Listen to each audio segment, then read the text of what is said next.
In the middle of Jefferson Davis Parish, Louisiana, a railroad line slices Jennings in two. On one side, neat lawns and steady paychecks. On the other, blight, open-air drug markets, and a motel that became a crossroads for people living hand-to-mouth.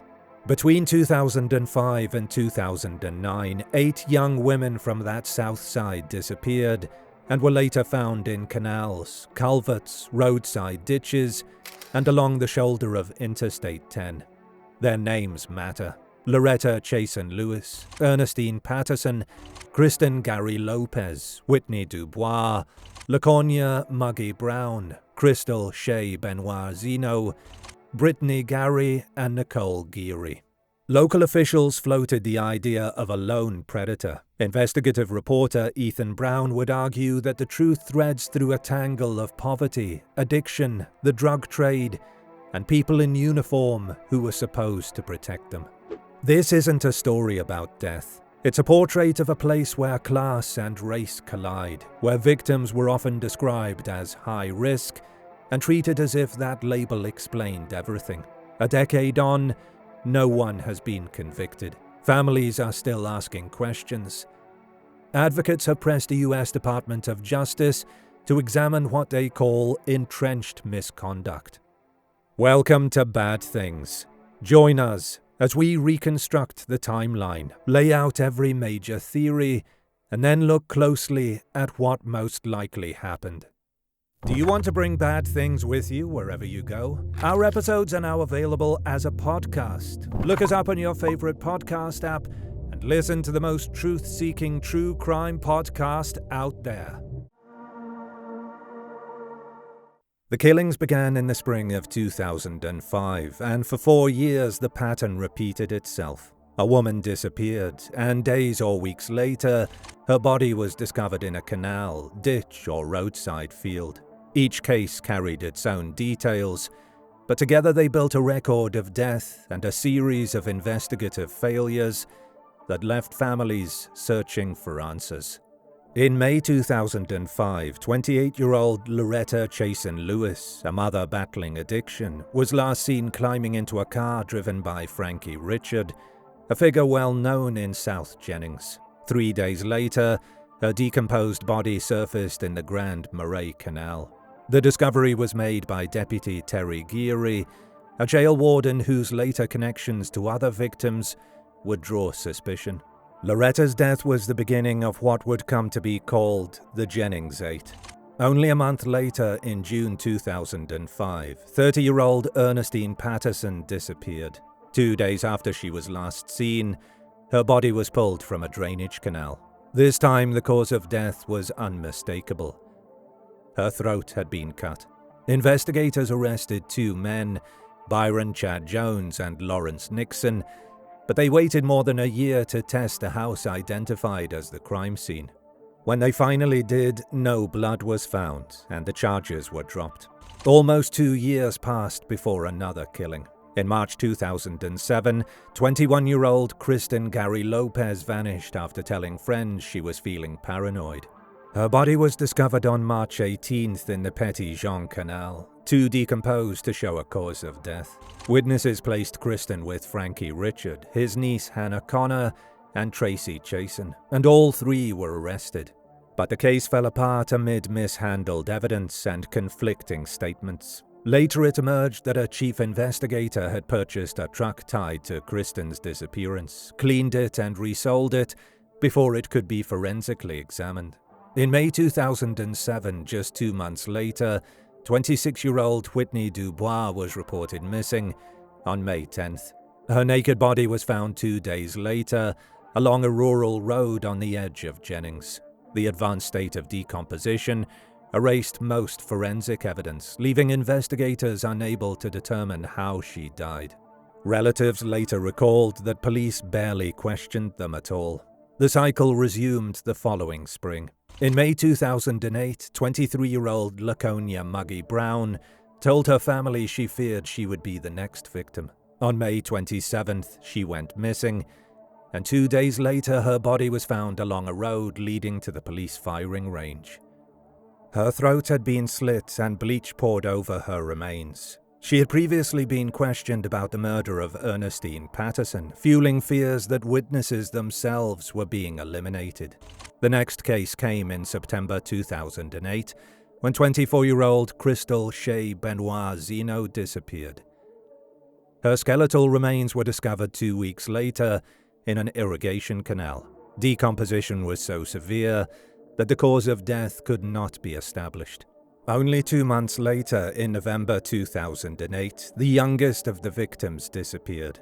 Brittany Gary, 17 years old and a cousin of Kristen Lopez, was last seen after shopping at a discount store on November 2nd. 13 days later, her body was found off Highway 1126. An autopsy suggested a combination of asphyxiation and drug intoxication. Witnesses said she had been using heroin with Frankie Richard shortly before she vanished. The final killing took place in August 2009. Nicole Geary, 26, disappeared on August 16th and was found 3 days later near Interstate 10. Investigators concluded she likely died of asphyxiation. Before her death, she told her mother that she would not live to see her next birthday and warned that people in authority were behind the killings. Nicole had served as a jail informant and was connected to Deputy Terry Geary, deepening concerns about law enforcement involvement. By the end of 2009, 8 women were dead. Their bodies had been left in ditches, canals, and fields across Jefferson Davis Parish. The killings stopped as suddenly as they began, but no one was held accountable. The community was left divided over 2 questions. Was there a serial killer in Jennings, or were the deaths a byproduct of the town's own entanglement of drugs, poverty, and compromised policing? As the bodies accumulated, so did the explanations. Some came from law enforcement, others from families, journalists, or townspeople.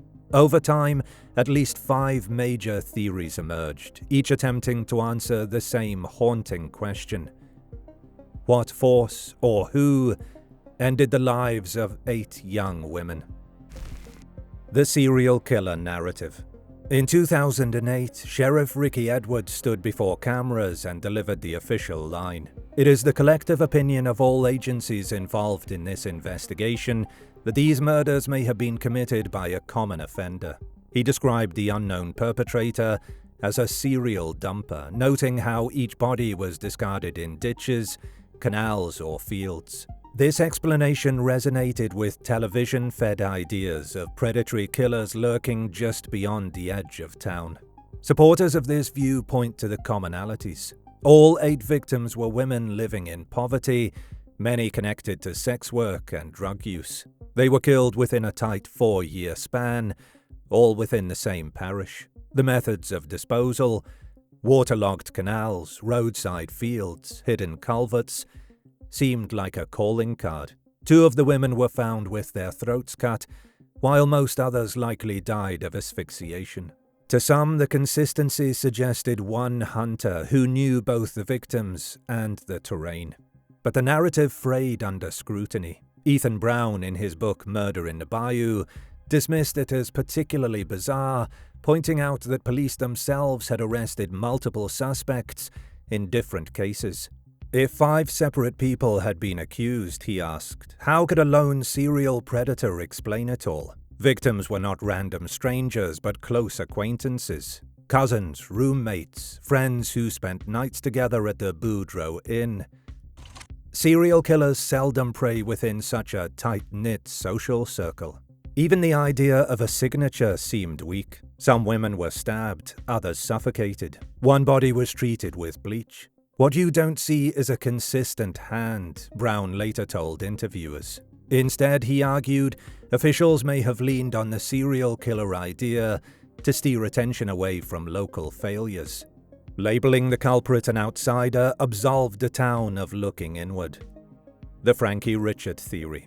If not a faceless killer, then perhaps someone all too familiar. Former strip club owner Frankie Richard was a constant presence in the story. He admitted openly that he sold drugs, organized sex work at the Boudreaux Inn, and spent time with many of the victims. The suspicion was fueled by proximity. Richard admitted knowing 6 of the 8 women, and in at least 2 cases he was the last person seen with them. He and his niece Hannah Connor were arrested for the murder of Kristen Lopez, and he was questioned about several others. Relatives described him as the town's pimp, someone who could provide drugs and customers but also controlled the women's lives. Richard did not shy away from talking to reporters. "Them girls were my friends," he told one journalist. "When we were at the lowest point of our life and no one wanted to have anything to do with us, we had something to do with each other. To some ears it sounded like affection, to others like an admission of how central he was to their world." Even years later, trouble followed him. In 2019, as the Showtime docuseries Murder in the Bayou premiered, Richard was arrested again, this time on drug and prostitution charges. Police found narcotics and paraphernalia at his home. A woman living there told officers he was her pimp. Though unrelated to the murders, the arrest underscored his ongoing role in the same dangerous economy. Richard died in 2020 without ever being convicted of killing anyone. The counterpoint is straightforward. If Richard had been the sole culprit, prosecutors had ample opportunity to prove it. The collapse of the Lopez and Patterson cases showed how little hard evidence existed.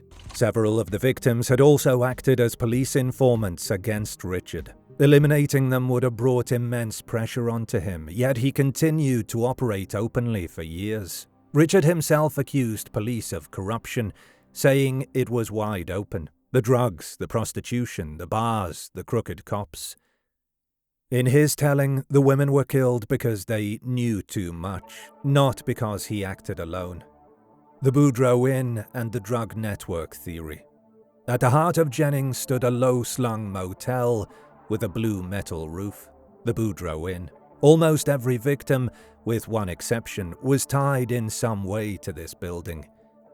They stayed in its rooms, worked there as sex workers, or gathered there to buy drugs.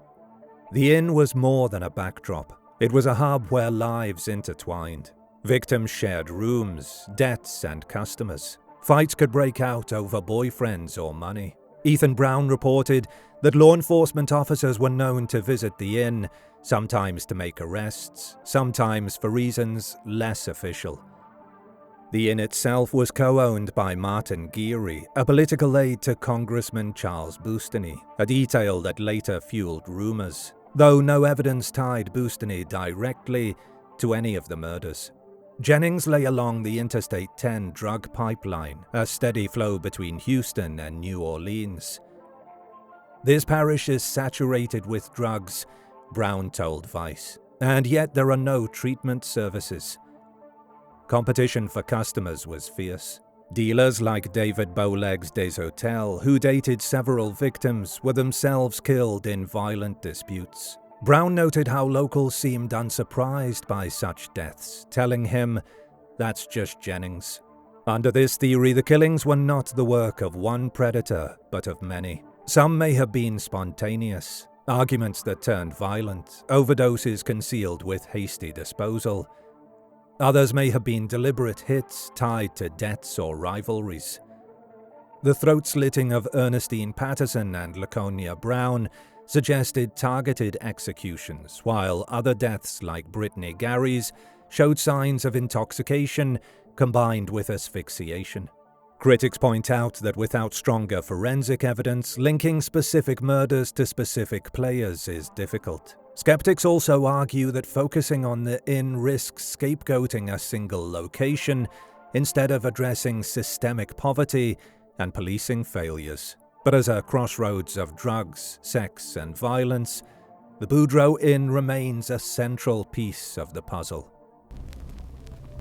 Law enforcement misconduct and cover-up. Perhaps the most explosive theory is that members of law enforcement either directly participated in the killings or protected those who did. Over time, a thick file of allegations has emerged, painting a picture of officers who blurred the line between policing and exploitation. Brown concluded that every one of the 8 women had, at some point, acted as an informant for local authorities. This double life, both feeding tips and depending on the same people for drugs or leniency, put them in constant danger. Retired state trooper Leon Bucky Millett said bluntly that solving the murders would reveal the underbelly of police corruption. Accusations ranged from coercion to outright abuse. Task force files describe officers exchanging sex or drugs for lighter treatment. Deputy Danny Barry was accused of soliciting sex in his patrol car.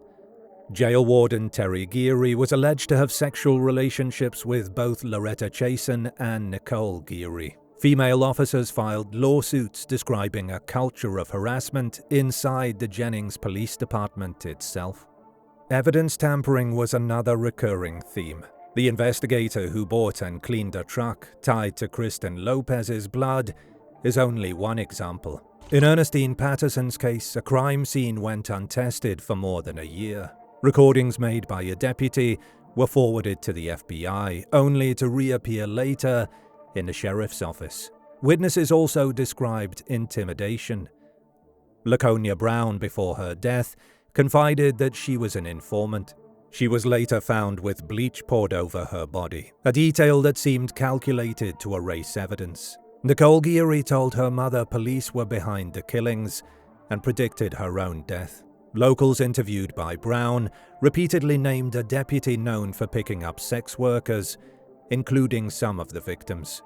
The sheriff's office consistently denied wrongdoing. When asked whether the women were informants, Sheriff Edwards replied that he would not confirm or deny it. Critics note that despite years of allegations, no officer has been charged with murder. Still, as one letter from the Promise of Justice initiative to the Department of Justice put it, the case exposed decades of sexual abuse, intimidation, and corruption in Jefferson Davis Parish law enforcement. Witness elimination theory. Closely linked to claims of corruption is the belief that the women were killed because of what they knew. In 2005, police fatally shot drug dealer Leonard Crochet, and several women, including Kristen Lopez, reportedly witnessed the event. Over the next few years, those same witnesses began turning up dead.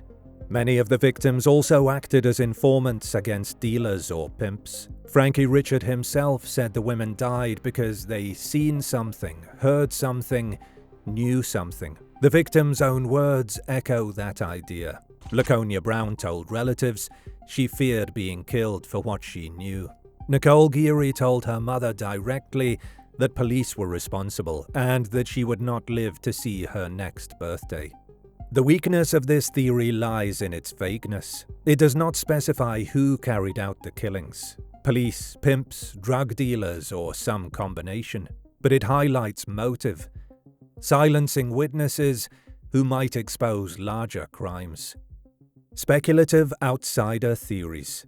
Finally, the internet spawned its own explanations. On web sleuths and Reddit, users have suggested a trucker moving along Interstate 10, or even infamous killer Samuel Little, who once confessed to murdering a woman near the highway decades earlier. These ideas rest on the coincidence of geography: the highway, the rural canals, the transient population of sex workers. But no physical evidence ties any known serial killer to Jennings. As Brown pointed out, the victims were not anonymous strangers picked up along a truck route. They were part of the same social circle in the same town. An external predator could not have so precisely targeted a group of women who all knew each other, he argued. Without forensic links, these theories remain little more than speculation.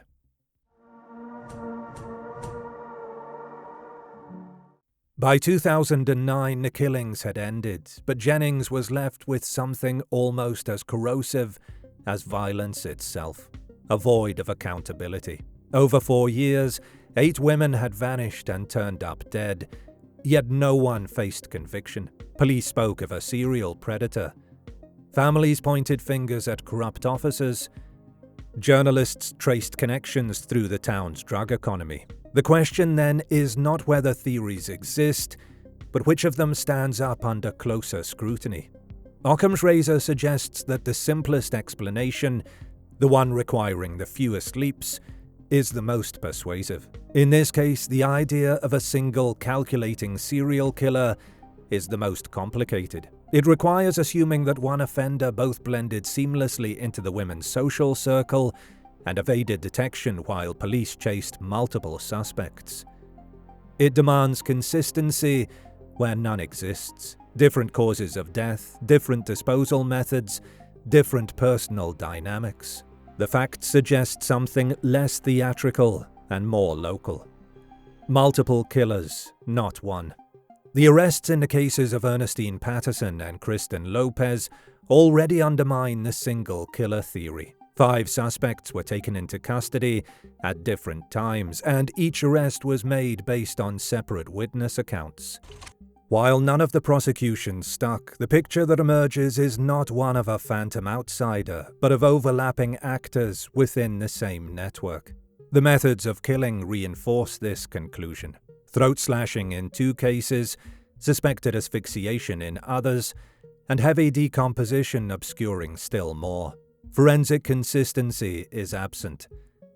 What you don't see is a consistent hand, as Ethan Brown noted. The simplest reading is that the women were killed by different individuals under different circumstances, not a lone figure adhering to ritual. The environment that bound them. All 8 women were drawn into the same environment. South Jennings, the Boudreaux Inn, the drugs and sex economy that sustained daily life for those with few other options. It was here they crossed paths with pimps, dealers, boyfriends, and sometimes police. In such a setting, disputes could become deadly. Debts unpaid, accusations of betrayal, or jealous confrontations. The fact that each of the victims also acted as an informant intensifies this. Informants occupy dangerous ground, trusted by neither side and resented by both. Brown uncovered that the women provided tips not just on dealers, but on one another. They were literally set against each other, he explained. That environment alone produced ample motive for violence without conjuring an external predator. The role of law enforcement. Where law enforcement appears is less in the act of killing than in what happened afterward. Time and again, evidence was mishandled or destroyed. The truck tied to Kristen Lopez's body was cleaned and resold by an investigator. A house linked to Ernestine Patterson's murder went untested for over a year. Recordings made by a deputy for the FBI ended up back in the sheriff's office. These were not isolated missteps. Families described how officers dismissed their questions, framing the women as responsible for their own deaths because of a high-risk lifestyle. Female officers sued the department over a culture of sexual exploitation, echoing the allegations that jailers and deputies used drugs and leniency as currency with sex workers. Nicole Geary's words carry particular weight. Before her body was found near I-10, she told her mother directly that she would not live to see her birthday and that police were responsible. Laconia Brown voiced similar fears before being found with bleach poured over her body. An act suggesting knowledge of forensic techniques. At minimum, officers created an environment where perpetrators operated without fear. At maximum, some may have actively helped cover tracks. Motive. At the center of every unsolved crime is the question of why. For the Jennings 8, the answer appears not as a single motive, but as a cluster shaped by the environment they live in. For those inside the drug economy, pimps, dealers, boyfriends, the motives were often immediate and personal. Debts left unpaid, drugs consumed without compensation, disputes over customers or jealous confrontations could all escalate quickly.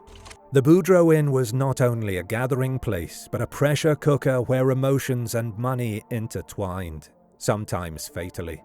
For those in law enforcement, motives were more complex. The women doubled as informants, providing tips on local dealers and, at times, on each other. That role made them useful, but also dangerous.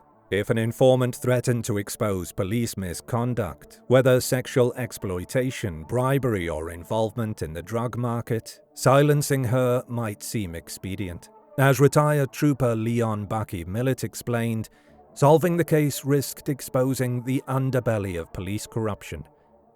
Protecting reputations or shielding colleagues could provide a powerful reason to obstruct justice, or worse.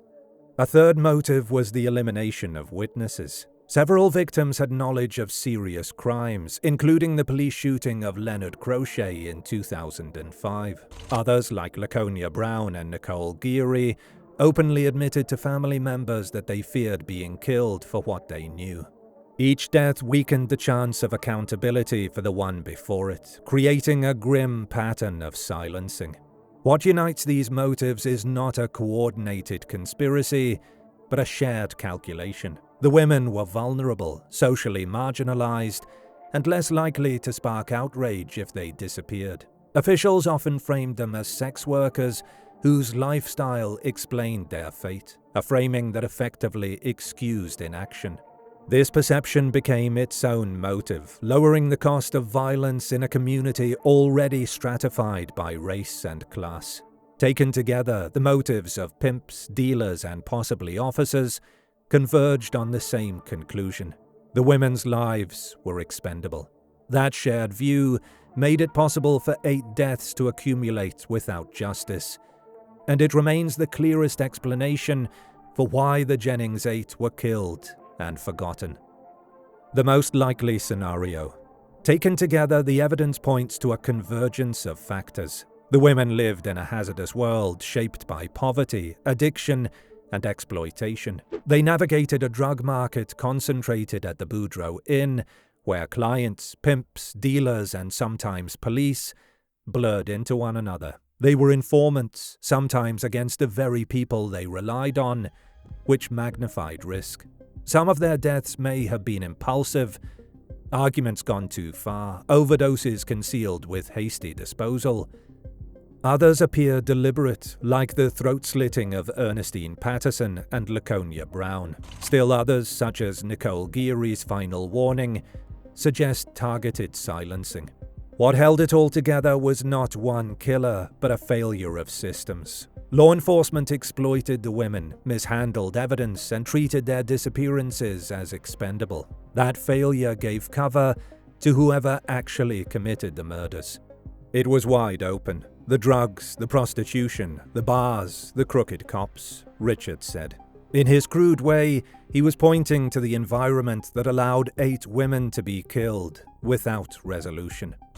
The killings stopped after 2009, perhaps because most of the key witnesses were gone, or because national media attention and a multi-agency task force made further deaths too risky. By then, the damage was already done.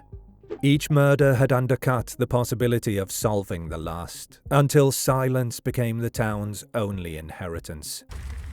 In the end, the Jennings 8 story is not about a mysterious predator, but about systemic neglect. The women were casualties of overlapping forces: addiction, poverty, misogyny, and corruption. Justice will not come from unmasking a lone killer, but from confronting the structures that left these women vulnerable and allowed their deaths to fade into rumor. The families continue to demand accountability. As one activist letter to the Department of Justice put it, the case is not just about 8 women, but about decades of abuse, intimidation, and corruption in Jefferson Davis Parish. Until that reckoning comes, the story of the Jennings 8 remains less a solved crime than an ongoing indictment of a community's institutions.